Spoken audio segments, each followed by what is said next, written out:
si Risa Hontiveros, hinahanap-hanap si Pastor Kibuloy. Baka naman hindi makatulog to.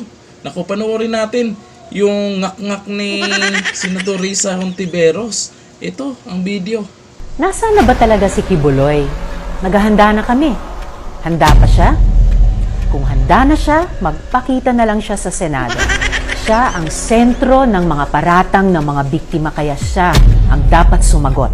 Because we're also looking at the Department of Justice issuing an Immigration Lookout Bulletin Order o Whole Departure Order.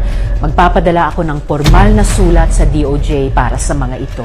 The subpoena has been issued by the Senate Committee in the competent exercise of its legal mandate. So, Kibuloy, magpakita ka na. Oh, Pastor, magpakita ka na, maawa maluoy. Hinahanap ka na ni Risa Hontiveros. Magpakita ka na, di na siya galit. Uwi ka na. Ano ba naman to si Senador Risa Hontiveros? Eh di kung may kung may ebidensya talaga kayo, edi kasuhan nyo. Or kung ano yung dapat gawin, tapos pag napatunayan, ayaw magpakita, at least may ilabas na warrant, hindi makapagtago.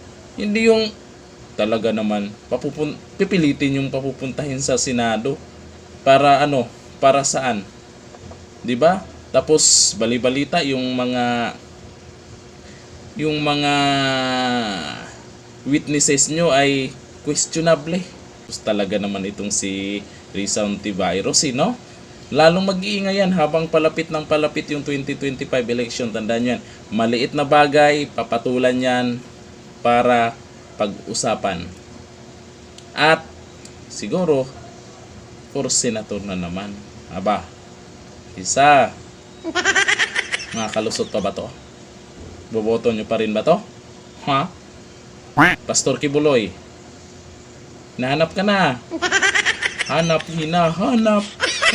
ka na ni Risa. Lumabas ka na, Pastor Kibuloy. Dito lang, thank you. Bye-bye.